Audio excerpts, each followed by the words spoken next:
I'm Kelly Siegel, and this is Harder Than Life, a podcast about self-love, self-awareness, business, and health. We tell outrageous stories and boil everything down to simple, practical advice you can start using today. Let's get living. Today's guest needs no introduction as a living legend. From the first day I entered in the personal development space, this guy's been in my ear mentoring me. His heart is as big as the world. What he has been through in his life resonates with me as it personifies harder than life. Mike Diamond has made his purpose in life to inspire, motivate, and educate people so they can reach their full potential and live their best lives. Over the years, Mike has lived many lives and made a lot of friends by helping them climb out of what some would consider rock bottom. People already know you from their best-selling book, 7 Steps to an Unbreakable Mindset, and from his previous reality TV shows, Miami Inc., New York Inc., Bondi Inked. Diamond's former work as an entrepreneur in the nightclub and tattoo space made him a household name in reality TV, but now he showcases his own 16 years of sobriety as an acclaimed author, speaker, and motivational coach with a focus on intervention, making his TV return as an intricate cast member in the upcoming season of the Emmy-Award Winning A&E show, Intervention. His highly anticipated second book, A Dose of Positivity, is out now. I've read it twice. It's so good. Ladies and gentlemen, my friend, my mate, and yours, Mike Diamond. Thank you, buddy. That's a really good introduction. There's only one thing that I got to critique you on. I just got 17 years of sobriety. You know what? So I can't give you that year. You guys said 16. I got to get that year. It was hard work. So I'm going to start my question off. What does April 16th, 2006 mean to you? Well, that's such a great question because that's that pivotal moment that I tell people. There's a really important movie everyone should watch called Sliding Doors with Gwyneth Paltrow. It's a really old movie. And in the movie, you see Gwyneth Paltrow, they run the movie parallel if she follows her intuition and if she doesn't. And there was this pivotal moment where you get to the top of a mountain. I'm doing copious amounts of cocaine. I was a catalyst in helping Army get on Miami Inc. I was shooting my own TV show with the former singer of Velvet Revolver and Stone Temple Pilots, Scott Weiland. And ironically, the show was 2004, so 19 years ago, right? And it was called Dive.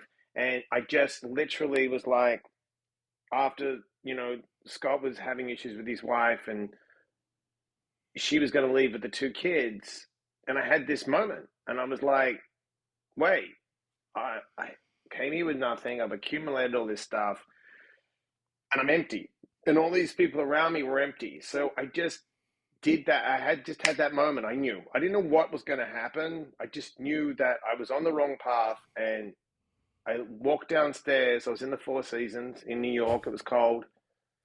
And I called a friend of mine who had about 15 or 16 years at the time. And I'd been sober before when I was younger. I had times of sobriety.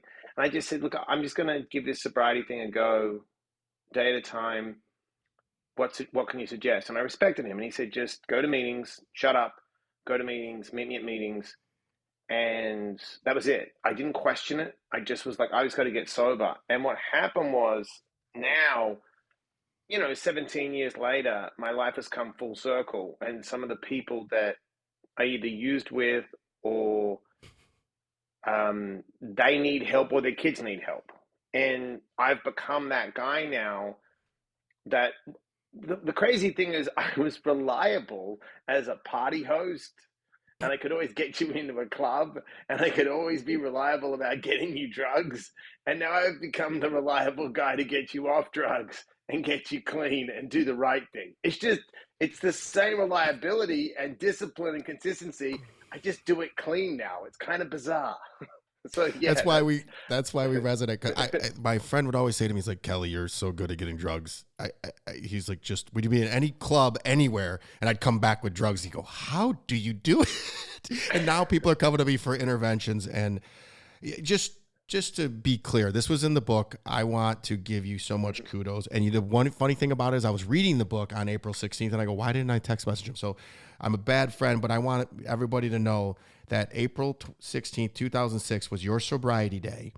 Never went to rehab, never relapsed. No one did an intervention. You made a choice to be sober and turn your life around. Kudos to you, sir, because I'm right behind you and I know it's not easy. And I think, sorry, you go. Go. No, it was someone asked me why I never wanted to do interventions. It's not like I planned. I was in the TV business. I went to acting school, and they asked me why. I studied the Johnson technique and got certified in that, which is what they call it's a surprise intervention. You prepare the family, you do discovery, and then you surprise the addict, and you bring the family together in a healing place, and you read letters, and then you provide them with an empowering opportunity to get healthy, right? And I'm really good at it. Like, I don't like, there's one thing called invitational. I don't like that. I do all the research and discovery, and I just boom. But then I had to do a thing called executive interventions, whereas they'll give me someone's address, and I go find the person. And what I realized, Kelly, is that the reason I'm good at it, and the reason someone like you would be good at it, is that if you can just communicate with someone on their level and show them love and believe in them because they've lost belief in themselves, you become very good at intervening and offering them a better opportunity. And you don't need a fucking degree from Stanford. You need to be able to know people. And the only people that know people are the people that have gone through, like we have, the shit. We've gone through the mud. We've gone through the process, right? And that's why we get clouded by, and there's nothing wrong with therapy. A good therapist can give you really good information. But if you're not willing to get in the trenches and hit the gym and do the meditations and do the self-work, see, we've been over-schooled and under self-educated. And you and I are self-educated. We educate ourselves. We read a book a week and we grind it. And that's the key to any success in sobriety. And that's why we'll go into the book. It's like, there's empowering ways to get your dose: dopamine, oxytocin, serotonin, and endorphins. And there's disempowering. You and I did the disempowering for a long time. We got sick, fed up. We weren't getting the desired result we wanted. So we did a 180. Now, some people need a guy like me or you to intervene and say, hey, you're screwing up, slow down, here's some better choices and a better opportunity. Guys like you and I just didn't do that. It took me exactly 5 minutes to get triggered. I'm triggered like there's no, my heart is beating 1,000 miles an hour because I just recently got asked to lead one. You're going to have to teach me. It's just so good being sober and being present. I just wish that everybody could feel this way every day. Now, it didn't start off that way. We're going to jump into some tough stuff right now. In your book, A Dose of Positivity, you talk about the physical and mental abuse your father did to you as a child. You specifically said he used you as a punching bag. You then spin it positively and talk about resiliency. First of all, this is a huge trigger for me because I was the same thing by my stepfather. And yet I want the listeners to know why, want to know what your story is and why does it matter? Well, look, here's the thing that I realize now. In a system that's, there's generational trauma, okay? So my dad was so physically and mentally abused, and you call it, cultural abuse as well. I grew up Greek, and his dad, my grandfather, I never met him, was a raging alcoholic, very talented. And there was times my dad said that he was in the back of my dad's fish shop, my grandfather's fish shop, and my grandfather, tried to stab him with a knife because he wasn't cutting the potatoes right. So it's like he then didn't have that ability to manage his emotions, right? So then my sister comes 13 weeks premature, and my older brother gets measles encephalitis when I'm 7. And here I have my older brother, who I looked up to, is now in a coma. And I'm going to the going, what's going on here? Like, how comes my brother's like a vegetable, right? Then I had a little brother who was, he had his own stuff going on. But, my mom, no, they didn't have tools. He's Greek. He worked 12 hours a day. And then I was I'm dyslexic, undiagnosed, and ADHD. So I was a hyper kid, but a lot of stress, a lot of anger. And because I would push the boundaries, he didn't have the ability to control his emotions. So what would he do? He'd just pound me. And I would be like, but he never put his hands obviously on my older brother, because my older brother was literally had to learn to walk and talk again.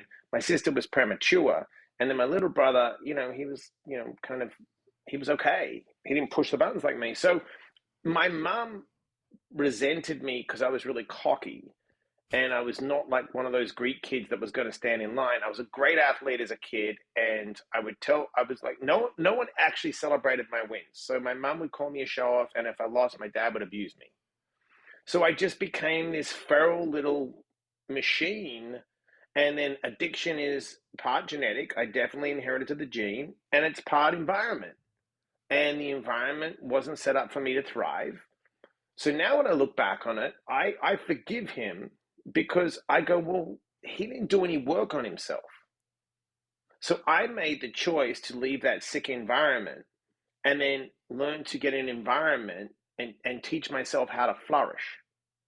And that's why I tell people, you've got to, I always thought greater than my environment. People thought I was insane. I told people I was coming to America, and everyone was like, you're crazy. You barely passed school because I was dyslexic, but no one picked it up. And I just was like, I got to forgive him, because he didn't have school. He didn't understand, and he still doesn't understand it. And my parents never took responsibility. I mean, my grandmother got me drunk at 4 years old with her friend and nearly killed me with alcohol poisoning. And up until recently, they were blaming me. And then I said to my son's 5, I was like, imagine what we would do to your parents or my parents if they got our son Orlando drunk. I'd set fire to you. Wow. Your story is, it's just amazing. And I'm glad that you brought up Orlando. I'm going to say growing up the way we did, family becomes paramount. Tell me about Orlando, which means famous throughout the land, by the way. I didn't know that. I love that. Isn't it fucking great? Isn't it like so cool that we named him by, I didn't name him. My wife's friend came up with the name. I give her that credit. So his birthday's the day before mine, just so you know. So we're going to be very similar. So good luck with you on that. So tell me about Orlando and Kim. So I was married before, and she's a good person. It wasn't the right time, place, or person living in New York. And when, September 11th happened, she's very artistic, my ex-wife. She's got married with 2 kids. She's a good spirit, good soul. But wait a minute. Hold on. Did I have that wrong? It's not your wife now? No, Kim's my wife now, but okay. I had a first wife when we got divorced. I skipped right to the good one.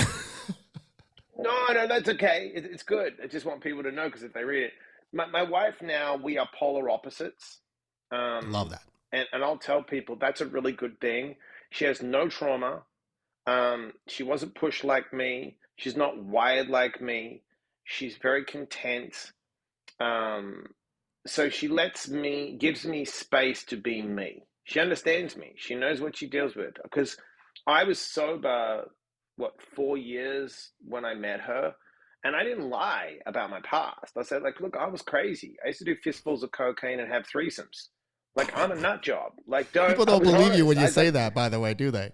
But no, because I worked in clubs, right? So imagine being this 23, 24-year-old kid that comes to America with nothing. Then you're running the hottest clubs in the world, and you've got girls, and rock stars around you. Did I, dabble and dance with the devil? Yeah, I was. So I tell her that. So then if a story ever comes up, and I've made amends to all these people, and they go, oh, that's Mike Tyman, the dog, that crazy guy. Oh, yeah, he already told me about this story. Oh, okay. So I don't have any skeletons. I let her, she checks all my direct messages. I leave my phone. I don't have check all my passwords. Because girls would send me crazy nude pictures. And oh, you're on the TV tattoo show. And I'll be like, who are you? I'm married. So we have such a great trust because I did all that. I don't need it. It's not going to fill the void. If I have an issue, we talk about it. Do you know what I mean? We sit down and we're like, oh, I have an issue with this, or I have an issue with that, or let's try to meet in the middle. So it's healthy now. And Orlando, he's going to go. He's going to look. He's going to be schooled, but he's going to be educated. I I believe that the only way to teach someone is to show them. And if I represent high standards, high values, um, I'm caring, I'm loving, I'm self-disciplined. If I'm up at 4 or 5 in the morning, I've pushed that kid, 10,000 miles in a stroller. I've worked out with him. Like I've already downloaded self-discipline and good manners on that kid by the way I act. So I already know the first 7 years of his life, his brain gets programmed as it develops. And he's got no issues. This kid has no trauma because I became a transitional character. I didn't take the generational trauma and download it on him. I broke that, and he's a clean slate. He has so much fun. His life is his life. I don't make his life. He works hard, but I make his life easy. There's no stress. There's no failure. Go and have fun. Be you. In your book as well, too, Dose of Positivity, it says you remember a time that you never remember a time growing up when you felt any real love from your parents. Also, that you've spent more time with Orlando in his 4 years than your father did in his first 18. This is why we were friends again. I have this describes my life. How have you been able to overcome this? It's been hard. I'm not going to lie, but I have been blessed with an outside spiritual family. Look, I'm going to be straight. Like, none of my fucking siblings will ever read my books. They don't even, my dad still asks me if I have a job. I'm one of the top interventionists there is. I'm on one of the hardest TV shows to earn your creds, intervention on A&E. You either snooze, or you're done. Like you've got to be good. And my dad will ring me up once a week for like 10 seconds and ask me if I have a job. Not one of my family members ever has messaged me, and they've got Facebook and said, congratulations, your book's in bookstores. You know how hard it is to get a book in a bookstore. It's in bookstores all over the country, right?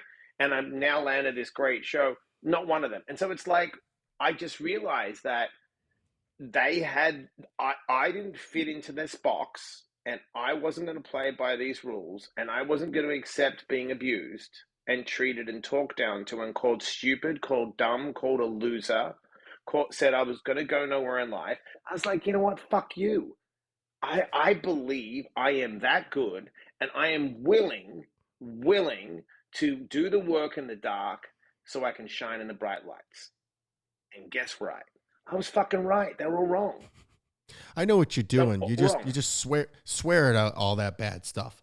I tell you, I love you, man, and you matter, and you are doing great things. I'm so honored to call you friend.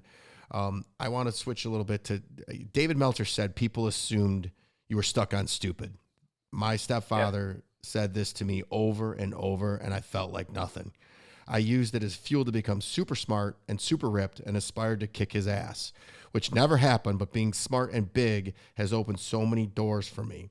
I imagine it's the same for you. For me to get over this, I had to do regular therapy for years, hypnotherapy, and now EMDR therapy. What did you do to proverbial heal from that trauma? Trauma therapy, for me, it's like deep meditations, a lot of stretching. Really? The trauma stays stuck in your body, in the cells of your body. And I'll never forget this. I went to a Bikram yoga class one day in New York City, and I was dating a girl at the time who teach Bikram. And I was standing in this class in this standing bow position. And at the time, like I'm running, I'm lifting weights and doing kickboxing. So I'm used to my heart racing, right? 150, 160 beats per minute, whatever. And my heart is just fucking racing, and I'm stressed out, and I'm standing in a stretch position. So I was like, this is weird. So I couldn't figure it out. And then I went back to class and I put a heart rate monitor on. And I was standing in the same position and my heart rate was at 150. I'm like, wait, this makes no sense. How could I be stretching and how can it be triggering my sympathetic nervous system? Like, what is it pulling? What is it aligning? What is it fighting against? And so I started to start to look at my body and how all this tension and all these toxins were stuck. So when I started to start to go on the second edit of this book, I was like, dude, my legs are tight and there's something in my lower back that's not right. So I started to stretch out my groins and pull all this shit out of my body through deep stretching, and everything opened up. It unblocked all these emotions that were stored. It unblocked all this anger that was stored in my gut. And now, to me, deep stretching, deep meditations, good traumatic therapist, NLP, which I got certified in, that kind of stuff, clean eating. You've got to eat clean. You've got to eat so clean, fasting, right? Because you want to get all this crap out of the body. So when you're triggered, you can process it. But all this crap that we digest, this food, not stretching the body out, not recovering, not healing, keeps us in our sympathetic nervous system, which is fight, freeze, or feed, and gets us out of rest and digest. So it's like all these people, right? They'll go to yoga and they'll do 1,000 different things, right? And they'll go and they eat clean or this. And I'm like, yeah, but if you're always in stress, what's the point of it? So I realized that mindfully stretching the body every day, like I stretch now twice a day. And when I wake up, it's the first thing I do now For after a how breath long? stretch. I've got 20 minutes, like deep stretching. It's fucking hard, dude. And I'll tell you what, this is the craziest thing. You start doing deep leg stretching and groin stretching, you start to panic. It's stretching. Why am I panicking? You don't realize what's bound up in your groins and the sexual frustration and the tension and the anger that's in our guts. That's how I heal myself from colitis. All stretch work and breath work and mindfulness, like pulling all that crap out of my body. If you can't Stretching is one of the tell, most important things. if you can't tell, I'm not even smiling. I love you, but I am so triggered during this. And this is just my heart. If I don't mind around me, it's. I read when I did the edits on my book, I literally would burst out in tears and Yeah. have to go to the gym. I didn't realize the stretching, so but I am so It's deep. like You have it's like you've 16 got to years. pull it. It's so hard. You have It's so 16 hard. years. I'm at 4.5, and I'm just like feeling like I'm just hitting my stride where people are reaching out to me going, oh, he's really serious about this. This is his new lifestyle. So I mean, if I could tell you right now, I mean, it's hard. I'm like, that's why I'm stumbling over my words. I'm so glad you came on. Thank you. Did you ever think at one point, because this is where I am, I'll be full vulnerability. Did you ever Yeah. think for one point that you couldn't be in a healthy romantic relationship because of the way we were raised? Oh, Because 100%. we're screwed up, 100%. man. We didn't understand 100%. love. 100%. Well, that's why I held off so long to have a kid. I didn't want to have a kid. And the reason I was more attracted to my wife is she wasn't really into kids. You know what I mean? So then I sat with her and then I said to her, do you want to have a kid? And she's like, we can try. And like, I didn't want to do in vitro, just give it a shot. Like, you know what I mean? Old school. If you get pregnant, you get pregnant. If you don't, well, it wasn't meant to be. We'll just travel around and have some fun. And she got pregnant the first time. And I was like, cool. And, you know what's crazy, Cal? This is what's crazy. So the Everything's day, crazy with you, man. I love it.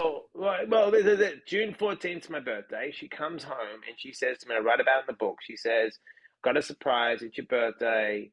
We're having a baby boy. And I'll be honest with you, I thought we're having a baby girl. And deep down, I wanted a baby girl because girls stick around.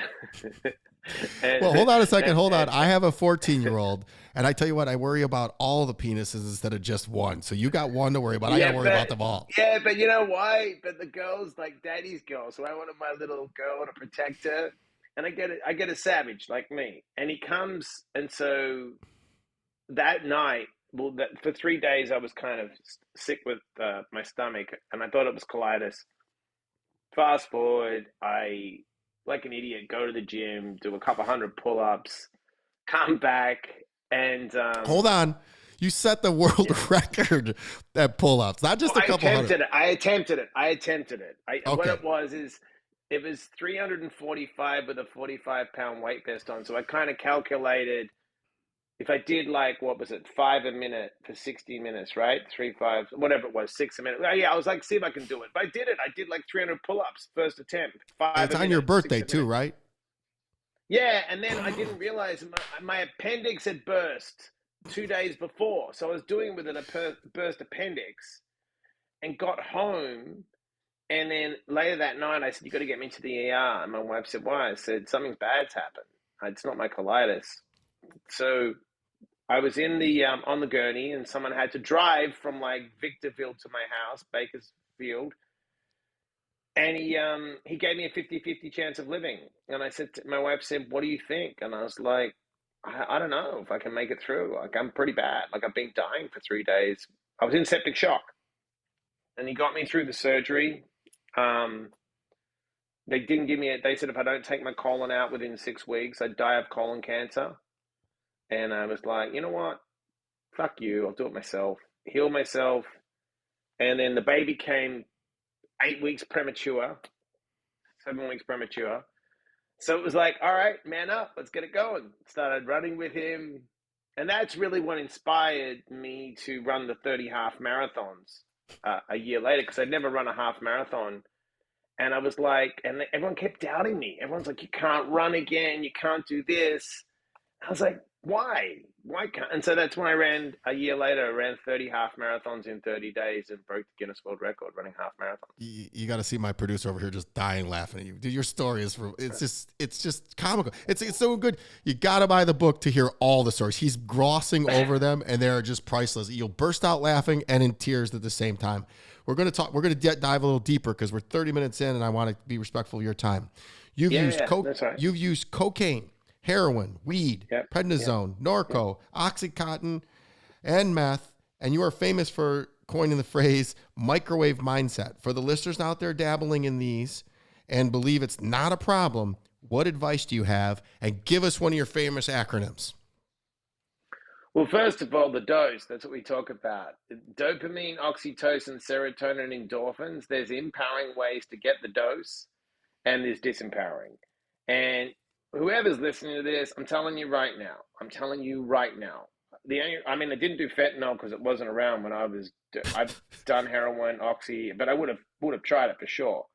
And I never was really an opiate guy because I didn't like the way it made my stomach felt. But I will tell you this. I remember snorting a gram of coke and doing a little over half a gram of heroin with someone. And I was like, oh, I can never do this again. Because I knew the feeling. I was like, this feels really good. This is dangerous. And I knew. Never shot anything up. I didn't like needles. Smoked crack. I would freebase it, done it all. It's just garbage. You don't need it.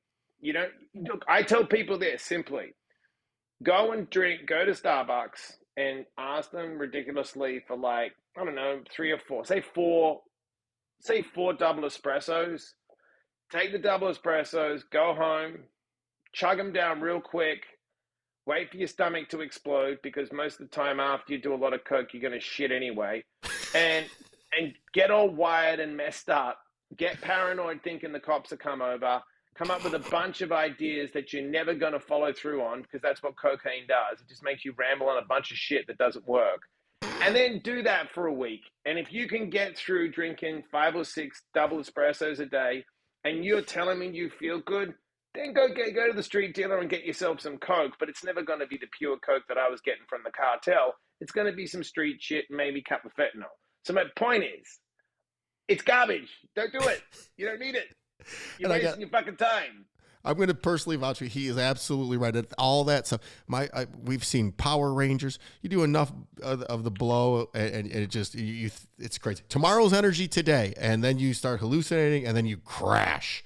So, which is so far the next question. You often use cocaine throughout the day, no matter what. The more insane things get, the more you think you're in complete control of the situation. How were you able to function and nobody noticed that you were high? Like, I would spot it in a second. How were you? You're the famous thing. You got in that fight. You had it's in the book, guys. These are great stories. Broken. Yeah, leg broken. You did a couple of freaking, what do you call them? Shoelace lines. Shoelaces. I used to do lines of cocaine like this, like shoelaces. They used to say I was sponsored by Nike because I would rip down a shoelace. And then went to work. I grew up. I played rugby, and I was Australian rules football, and we would go to the bar at 14 and drink with adults, and it was work hard, play hard. So my introduction into anything, dude, the guy that gave me cocaine the first time, I went to a gym. There was a famous bodybuilder in Australia, and he goes, I didn't know what pre-workouts were. I was a kid. He's like, oh, you're looking a little off. And I'm like, oh, I guess I am. I'm pretty tired. He's like, oh, I got something for you. We went in the back of the gym, and I'd done speed before and acid and stuff and pot and stuff. And he laid out a big line of coke. I was like, what's that? He said, it's cocaine. I'm like, all right, just snort it. And he's like, yeah. And I ripped a big line. He's like, go work out. I went worked out. I'm like, I feel incredible. I was like, that's what you do. He's like, yeah. And I said, well, how does that work? Oh my God, you almost made me hyperventilate. That wasn't in the book, and that was priceless. My producer's dying laughing. Everybody's laughing in here. It's like I'm fucking doing, I didn't know what pre-workout was. People talk about getting pre-workout. I got the real shit. I started a line of cocaine. So I would go to the gym owner and say, do you have more coke? He'd be like, yeah. And I was like, okay, so what everyone does. You snort a little line of cocaine, you go work out. Like, forget the Mike, that's not what everybody does. No, I know, but they were my mentors back in the day. He was a famous bodybuilder. My God. Tell the listeners about the acronym FAIL. So basically when you fail, well, when you think about it, right, it's frustration leads to anger or agitation that leads to insecurity, and then it leads to lack of perseverance. So basically, whenever you fail, the first thing is you're frustrated. You're frustrated because you're not getting a desired result, right? And then when you get into that spot, you then go straight into anger and agitation. You get angry. You're like, why isn't this turning out the way I desired?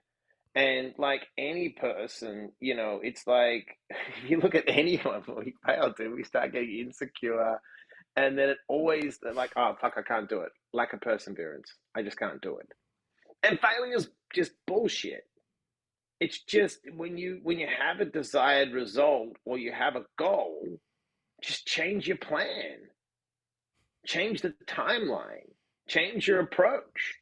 There's no such thing as failure. Well, it's such a stupid thing. It's we're schooled like you didn't get a certain grade in a certain test. Like the whole schooling system's a joke.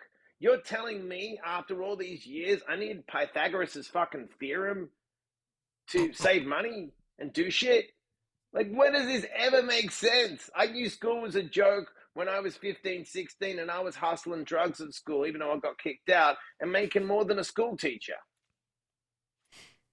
I'm not saying go and deal drugs, but the point is, like, it's such a dated curriculum that was created by Rockefeller, who put $1 billion in the curriculum back in 1905, because after the child labor laws were introduced, they wanted a cog in the machine, not a linchpin. We are over-schooled to conform in a box. Think about this. You go from class to class to class, right, in uniform. Not one of the classes actually makes sense, right? And you're learning math that you're never going to use. When do you ever learn that? What are these formulas for what? To keep you confused. And then how about this? They say you have to have a certain grade to get into a higher education system, right? So you think you need these degrees. You pay hundreds of thousands of dollars. You get massively in debt. You come out with this degree into the workforce. You can't get a job.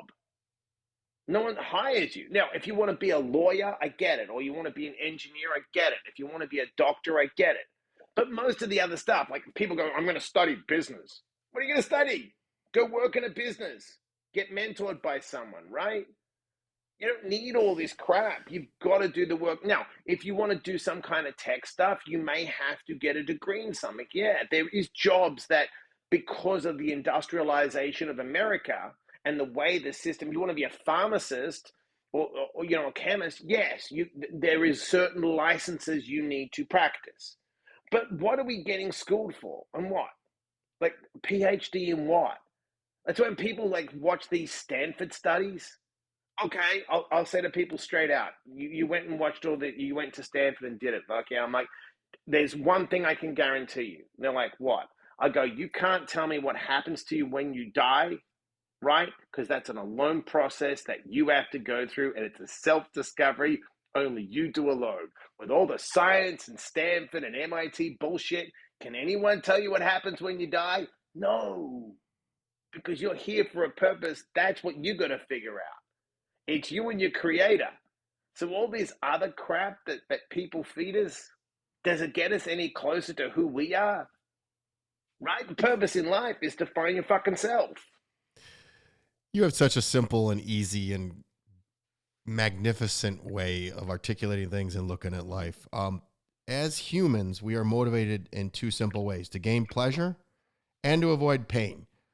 Which were you seeking most, my friend? I think it's a balance of both. I think I wanted pleasure really badly, and I wanted to run away from my past and trauma. So I think, like, when I was triggered, right? You know what I mean? And that's where, here's a really important thing for everyone to remember: your trauma never leaves you. You just get better at looking at the movie. So I'll give you a perfect example, right? I've read your book. I say piss jar. The event's still in your mind. It is. It's a fucking traumatic event. And I'll give you a perfect example. Where were you September 11th? I was in a doctor's office. Bang. See how you knew? Yeah. Now, if you said to me, I was in a doctor's office, I got a call, and 10 of my friends were in New York and died, okay, and it was traumatic. So you remember the event because the emotion was so massive connected to the event, right? It doesn't go anywhere. The movie's still going to trigger. It's going to still be. But if nothing traumatic happened to you in that event, then you can look at it with a very normal perspective. Now, like you, like me, right? If I say the piss jar, doesn't matter. That memory's still attached to you. What we get better at doing is stepping back, right? Zooming out and looking at it from a different perspective. I can't change it, right? I have to accept that it happened. I don't agree with it, right? I'll never forget it, but I have to know now that I can learn and grow from it. So when I tell people is when something traumatic, you're triggered by someone or a tone or something, and you feel the trauma come up, sit in it. Just sit in it for a second, breathe diaphragmatically, and then ask yourself, am I safe? Am I safe right now? Yes. Can I change it? No. Okay, and then you proceed, right? Because that's what people say. They're like, oh, this traumatic event. Yeah, it's okay. It's okay if a traumatic event, you're going to be triggered all the time. It's life. We get triggered. Just don't run from it. Well, it's a reframe, and it's kind of what I'm doing in EMDR right now. So you earlier talked about your resiliency that it gave from you being able to deal with your dad's trauma. What I said the same thing. If I learned that if I didn't empty the urine jar, that it created more work for me. So I do my job right the first time. That's a I was about to say F word. That's a messed up way to teach kids something, and that's why I absolutely. So the EMDR therapy, just so you know, it does that. It teaches you to assign logic to something that's illogical and emotional, and it almost erases it. So I just started, and I'm mind blown, but I just want to get better and better and better, so I can help more and more people just like you. And I was realizing that there still was some blockage, so I just try every modality of everything. So, Mike, what's your biggest fear? It's really interesting right now. Um, that's such a good question. What's my biggest fear? I tell people, and this is a line that I use, Hmm. I was so scared my entire life growing up, and I think I ran out of fear. Dude, You know what? my stepdad was a big dude, and I just was scared.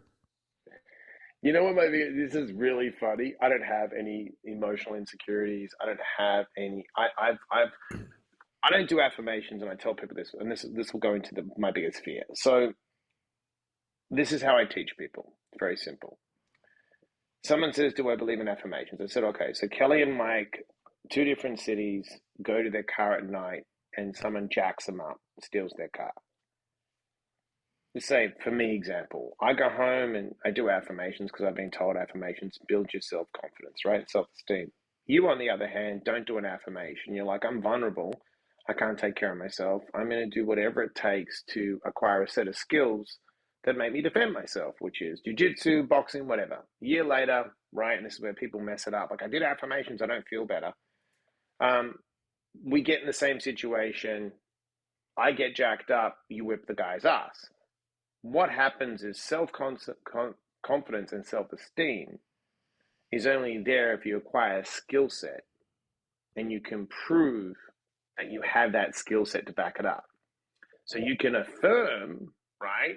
But if you say, I'm going to be a tiger, but you're not ferocious like a fucking tiger, right? You're going nowhere, right? I want to be confident. Well, what are you doing to build your confidence, right? I want to be strong. Well, you better go lift some fucking weights, right? I want to be fit, right? So it's like if you're going to do it and you have the affirmation and you connect the affirmation with a real action that allows you to acquire a skill set that is then undeniable because you become so good you can't be ignored, then you don't have any fear. Because what are you afraid of? You know you can back yourself up. So the only fear I really have, it's going to sound really comical, it's so true. I don't like roller coasters. I can't stand them. And my son likes roller coasters. And I'm deadly afraid of roller coasters. And I have these things. I'm like, I'm going to have to go into my own little NLP hypnotherapy. And I literally have to time a roller coaster and watch myself on it because he loves roller coasters and I hate them and I'm scared of them. I don't like being that out of control. It turns my stomach. So I can't, that's my fear that he's going to call me out one day and he's going to be like, yo, let's do this. And I'm going to have to do it and cry like a baby. Like Jason Momoa did this great advertisement for this roller coaster and he was screaming like a little kid. So it sounds stupid. I have no financial fears. I have no fear of I'm not afraid of death. Like my body, I'm healthy. When it's time to go, it's time to go. I've set my son up and my wife up financially. I have no fears of my skill set. I go to places people don't want to go. I can get people sober. My track record is like I nearly bat 100%. I know how to get people sober. I know how to get up at 3 in the morning. I'm self-educated. I read a book a week. I heal myself naturally. So all that stuff, I'm in the third act now, just trying to be of service. So I wake up really clear conscience. I'm so humble. I learned years ago, a guy said, shooting TV shows, and shooting TV shows is really difficult. If you get on a show, you're blessed. And I said, how do you stay on a TV show? He said, shut up and eat a warm salad, right? Put the crew first and everyone else, and you will have a long run on a show. Just shut up. Just do what they say. It's not your show. Be part of the team, right? And that's like, so now I'm humble. I'm just humble, because I Did wasn't before. as you got older, did the fear have you always feared roller coasters, or did it get worse as you got older? Because I used Always. always. Fucking always. I So never liked them. I just never liked the fucking feeling of them in my gut. I don't like that feeling. Some people, what it is? You know how some people like the drop in their stomach? And I was so crazy because my father-in-law bought a swing for Orlando, and I was like held him up really high when he was young, and I was like, oh, and he dropped him, and my son naturally put his hands in the air. I'm like, that's why they do that. Like I could never understand why you put your hands in the air. I'd be like holding onto the seat. But here's the weird thing about adrenaline. Um, I'm not afraid of physical confrontation. I'm not afraid of getting in a fight with someone. I'm not afraid of standing off with someone like that. I just don't like speed. Speed freaks me out. Like I don't like moving that quick because I'm not in control. See, if I would literally, this is how crazy it is. If you ask me to roll on like ride on the craziest roller coasters, right, or face a tiger, I'll take a tiger on because I could. Even though I'm going to get killed, I can run. Like I can, my feet are on the ground. But if you put me where my feet aren't on the ground, I'm like, whoa. And I'm not afraid to fly, like stuff like that. That doesn't bother me. But quick drops, That's so no odd way. because people have said that they fear facing shame worse than they do facing death. So that was a very interesting. Shame doesn't bother me. I Oh, just don't even, the toxic shame stuff now, I'm like, I did it. Like, whatever. it's You just don't funny like because me? That's your opinion. I have so much to live for now that I literally I never used to care if I lived or died. Now I want to live, and so Right. I don't like roller coasters anymore either. But my daughter loves them. I go on them with her, but I'm not gonna lie to you. Oh. I get the worst anxiety. We did parasailing at our place in Florida, and I had this I'll never crazy do that. anxiety that something was going to No, happen to her. And I'm like, no, that's get me all right. down, get me down. And, and they're making fun of me. The guys are like, how big is this guy that he's so scared? Dude, you know the worst thing is, my dad used to take me on fishing trips, and I only died on a big fishing trip years ago when I was a kid, and we got stuck at shore, and I don't have a good sea legs, so I used to take. That's when I first realized that you could trip on acid if you take I shouldn't say that, but if you take the what's the Dramamine? If you take a bunch of Dramamine, too many Dramamine, you'll start hallucinating. So I remember this one fishing trip because I didn't want to get. I used to puke so much. I took like 5 Dramamine, and my dad's like, "What are you out of your mind?" And I couldn't like I was trying to fish, but I was literally tripping. So we went to a fishing. We went to Hawaii, and my wife's like, "Do you want to swim with some sharks?" I said, "Yeah, absolutely." And I said to the guy, "How far offshore is it?" And he goes, "Why?" And I said to my wife, I don't have good sea legs." And we got out there, dude. I wanted to puke so bad. And it's like, oh, this fit dude, and he's got like a little girl. He's gonna puke, and I was just like, no, dude. Anything to do with movement or motion sickness, I'm a baby, dude. I don't like it. And I was like, So I got tap it out. I have a good drinking story for you. When I did drink, we were in Cancun. We rented a freaking offshore charter to go fishing in it. We should not have been out there. It was 12-foot waves. I've had a boat my entire life. It does not bother me. I get on this boat. I start pounding Coronas, dude. And everyone's looking at me. It's 7 a.m. I'm like, beer's included, man. I'm drinking. I drink it. 12-foot waves bouncing everywhere. Everybody's puking. I'm back there fishing like nothing even happened, catching fish one after another. Me and another guy that were drinking. Everybody that didn't drink, out. That was not smart. I want to loop back and talk Yeah. about that. You said something that people the audience needs to hear. The confidence in yourself, because I have it. And I explain, I'm going to do it my best thing, and you'll do it much more articulate. We've been in and out of so much crap in our lives that I know that no matter what the universe gives me is a learning experience. I'm batting 1,000. I've been beat, I've been shot at, I've been stabbed, I've been drowned. Everything has happened to me, and yet I'm here today talking to the great Mike Diamond. So that gives me, and then I'm impeccable with my word to myself. So I will never, it's a non-negotiable for me. I say something's going to happen, it's going to happen. Talk about how my guess is it's probably similar, but how did you cultivate that confidence in yourself? Well, you know what it was is because no everyone hid information from me, and the school system was even at acting school. No one wanted to teach you. I started to look at there was a mindset that I realized that's intuitive based, where you look at the great Roger Bannister, because I was a runner, and how did he break the 4 minute mile? When they literally physically said his heart would explode. And I was like, wow, and then now you run a mile in like 3 minutes and 45 seconds, like 15 seconds faster. It's crazy to think that that was such a limited thinking, right? So what I started to do is I realized that every person that was successful very self-taught. If you look at like Edison, if you look at even Franklin and Lincoln, or you look at even like Steve Jobs, he left Harvard early. Sorry, no, Bill Gates left Harvard early. So I started to like understand that there was four parts to learning in anything, right? And it takes time to acquire a skill set. It was you're unconscious and you're incompetent, right? You don't know what you don't know. And then you become consciously incompetent. Now you're conscious of what you don't know. And most people then just quit. Then there becomes a conscious competence where it's like, I now, know I have the skill set.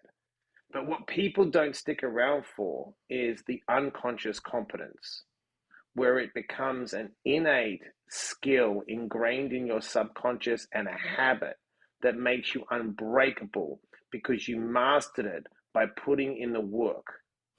And if you can have discipline and consistency, and you're not optimistically delusional with the goal you want to achieve. And what I mean by that is, for me to say at 5'9" and 175 pounds, I'm going to go and play basketball like Michael Jordan, that's being optimistically delusional.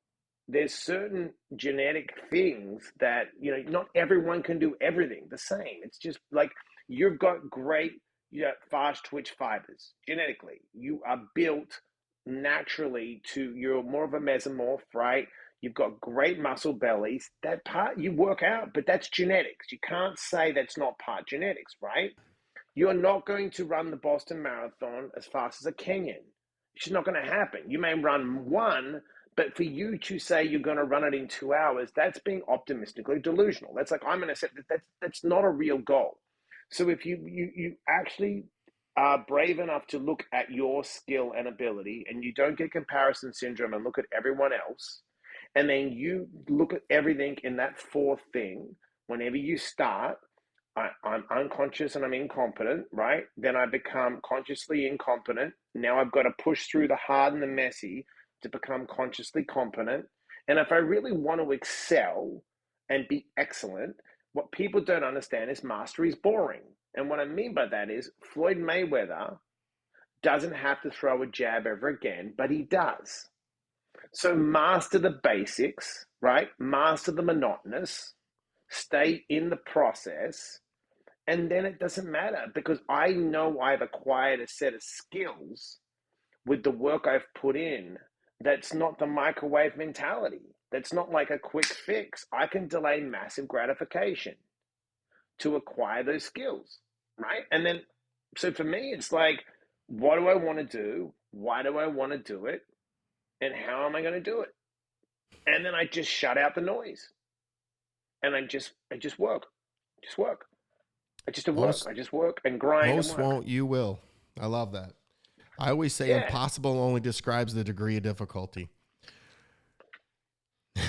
Right? Tell me it can't be done and I'll do it. Trust me. Doubt me. That'll be fun. I know it's famous. But I think that's actually, sorry, go. So when you're down, which probably is never because you've got so many coping skills, what do you think of that makes you smile? All right, so what I do now is I do these really simple things. I took it about the book, Indirect and Direct Mentors, right? So I get a great amount of information from an indirect mentor, which would be like, Viktor Frankl. Like if I'm feeling rough, I'm thinking, well, what would Viktor Frankl say to me? He was in 3 concentration camps and got through it. He'd be like, Mike, what's it like? What's the weather like outside? It's sunny California, right? Or it's a rainy day. What are you really facing? And most of my stuff, I can be honest, are first world problems because I escaped the toxic environment. I escaped toxic people, right? I re-educated myself. So I deal with people that have lost their way. And I look at them and going, I was there, I can help them. So I just look at what am I getting down about? I've cracked the matrix. I had to figure out what the credit system was here. No one taught me. Oh, you have to have credit. You have to get credit cards. You got to do credit. I pay cash for them. Oh, I got that. I've got a couple of nice houses. I make great money. I know how to write books. I know how to get publishing deals. Like, I know how to write TV shows. I know how to get on TV shows. Well, what the fuck do I have to worry about? I'm sober 17 years. You know what I mean? So Perspective. I don't get down. Yeah, I just go, what am I overthinking? Like, you know what I mean? Like, I don't, it's only like, even when, look, I wrote a book called A Dose of Positivity. I got shingles 3 times and a stomach infection. And I was in the toilet like 30 times a day. And my wife goes, are you talking to someone while you're in the toilet? And I was talking to my editor. And I was like, yeah, what's your problem? Do you need something? You see I'm on the crapper. And she's like, whatever. And I literally said to him, look at the irony. I wanted to call the book A Dose of Positivity. The last thing I want to do is be positive right now. But what am I supposed to do? Call my publisher and go, oh, yeah, I got a little stomach bug and COVID 3 times. Can I hold back the edit? You don't know the person you're going to have to become when you set the goal, right? So everyone goes, oh, I made the NFL. Okay. Do you want to have a career? Do you want to be the GOAT? Do you want to be Brady? Do you want to come off the bench when everyone laughs at you and go, I'm not letting the other guy back in? No, I'm going to win 6. Then get drafted because you're too old and go to a team like the Tampa Bay team and win. And then have your wife divorce you. I got to tell you, okay. you're just the way you have with words, and I've gotten to know you, and I will tell the listeners that every single thing that you say is true in how you live your life. And this is not hogwash to sell books. You are genuine, authentic. No. As a matter of fact, every time we exchange texts, it's not a one word. It's a, hey mate, how are things going? Tell me something good. We go back and forth. You are just a magnificent soul, and I'm glad you're on this planet. I'm grateful that I get to know you. We're going to end this on a good note. You are one of the most disciplined people I know. Tell us the first thing you do in the morning, the last thing you do before bed, and a list of your non-negotiables.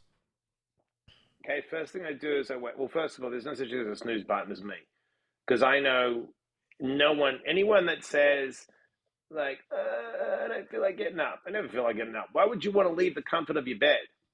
Right? So Hold on. I get up. I'm going to jump in. Hold on. Okay. I want to tell you, the moment my eyes pop open, I'm ready to scorch earth. My feet hit the ground. I'm not kidding you. I don't know what it is about me. I want to push through it. Yeah. But if you ask me, would I want to lay in bed? No, I don't want to be lazy. But I'm like, still, when you're comfortable in a bed, it's like it's comfortable, right? So I just get up. The first thing is freezing cold water on my face. Wake up, hydrate myself. After I hydrate, I actually journal for 20 to 30 minutes. Just whatever's going through my mind. If there's chaos here, it becomes clarity when I write. I write out all the chaos, clear the fog. Then I stretch, breath work. Some people do Wim Hof. Some people do box breathing. Just do what's right for you. It's all taken from 2,500 years ago, 3,000 years ago. We're repackaging it with our old fucking... Wim Hof just does Tumo breathing. It's all the same crap. Everyone talks about it. So figure out what's right for you. Then I have to lift weights. I lift weights. I mix up my routine, strength training, then cardio, straight into cardio. What I do now is I used to run a lot after COVID and all these other issues with my stomach. I now just do either stationary bike or uphill walking. And while I'm doing that, I'm reading at the same time. I don't do audio. I physically read. I just like to concentrate. 30, 40 minutes of reading. Then after that, I haven't checked my phone. I haven't checked emails. Then it's hot shower first, cold to end. I like to do the hot to calm me down, and then the freezing cold for like 4 or 5 minutes, both sides. I do a little stretch. I get dressed. And then after that, basically, it's on to whatever my son needs. And my day's already planned in my journaling. Now, what I do is I repeat that exact same thing 12 hours later. That's my reset. So if I get up at 3, I do it at 3 in the afternoon. If I get up at 4, I do it at 4 in the afternoon. I get up between 3 and 4, right? The only time I change that is if I'm traveling, like I was in New Hampshire, 3-hour time difference. That's just dumb to get up 3 hours different. Like I'll give myself a lag of 2 or 3 days so I don't get jet lag. Then before bed, I usually get to bed at between 9 and 10. Nothing, no TV, nothing, no phone. 8 o'clock, everything goes away. I do fast. I do a 16-hour fast. Okay. I'm not this keto, whatever. I do whatever's right for my body. I do everything fasted. I ran 30 half marathons fasted. I do complete 16-hour fast. I just feel great fasting. I have a ton of energy. I do simple 3 meals. So if I do a meal at 12, it's protein, a little veggies, a little carbs, right? PBC, eat your protein, eat your veggies, eat your carbs, little healthy fats. 4 o'clock, same similar meal. At 6 o'clock, I do a little snack, some kind of protein snack, just anything. Could be some yogurt, some protein, whatever. And then dinner, 8 o'clock's my last meal. Nothing after that. I don't eat junk food. I don't eat candy. I don't eat processed crap. Because of my colitis, it's just, I'm not going to put garbage in a fucking Ferrari. I'm a Ferrari, and that's it. You look like a Ferrari too, man. I go all day because I don't put shit. And then most important thing that people need to remember, before you start anything, before you eat, stop, slow down, breathe. Get in a car, stop, center yourself, breathe. Okay, that's your corner. That's like if you finish a fight, the corner man tells you to breathe. Right before you start a meeting, center yourself. So if you eat correctly, right, and you're chewing correctly, you're building digestive enzymes to break down the food. That's your real probiotics and digestive enzymes. The same when you're traveling, right? When you get off a call, if your head's crazy, put the call down, right? If you don't want to pick up a call, get yourself centered. So that's one of the most important things. You reset yourself at different times of the day, and then you're not rushing. And then whatever you're consuming, it's actually helping you recover. So they're my non-negotiables. I don't ever break them. I got to tell you, I could talk to you forever. We're up against the hour, so we're gonna start wrapping this up. But I'm gonna have you back on next year when you write your next book. And again, how is there something I haven't asked you today that you feel compelled to share? No, I think it's all.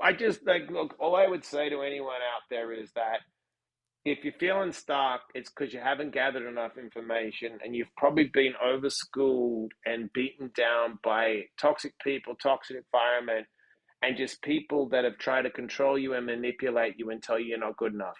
It's all hogwash. It's all bullshit. Like I've proven everyone wrong. You can prove everyone wrong. And guys like me and you are the guys that you need to follow, research, look at. It's not like this fabricated thing. Like you can succeed to your ability, not mine, not Kelly's. Don't look at Goggins and run till your feet explode. Do you, be you, because we're all enough. We've just got to figure out, who we are. What was the term? And I'm sorry, it's in the book, and I'm going to tell everybody, remind everybody to go get the book, A Dose of Positivity. It's so good, and he breaks down all these things. What is anchor? The two people who anchors and what? Engine. So an engine. So I think so basically, we commented a while back on the crabs in the bucket. Yes. The anchors, right? So an anchor is there to hold a boat down, right? So an engine is what? An engine drives you. So what you want to do is in life, if you're feeling stuck and you're surrounded by people, you have to ask yourself, who are the people that are putting the wind in my sails? Who are the people that lift me? Who are the people that drive me? Because they're engines. And then who's an anchor? Who's someone pulling me back? Who's someone trying to suppress me? Someone trying to keep me locked down? And if you look at those groups, that's why it's important to become a transitional character, right? And break generational trauma and break the industrialization of bad global schooling and thinking, right? You have to divorce people in your life and only surround yourself with engines. And people say that blood is thicker than water, and that is true. But if there's poison in the blood, you need a fucking blood transfusion. Wow. You're right. I haven't talked to my parents in 25 years. How can I personally support you, brother? Just, everyone can go. There's bookstores that have a dose of positivity. They can buy it in the bookstores. 7 steps. You can buy them both online. And then, if anyone is, honestly, if anyone's just struggling, like just shoot me an email, or don't do this. Don't sit alone in the dark and think no one cares, because people do. There's people out there. You may not have found them yet, but people like me and you actually care, because we care about ourselves. We care about others. I've said this to you before. Please, if you need help with anything, or I want to come out and see one of these interventions, because I want to learn it, because I'm starting to get to the point where people are asking. I'm going to start. We're going to, Adam Jablin? Yeah, he just reached out to me. Adam? Yeah, he's a good dude. That's why he reached out to me, because of you. Yeah.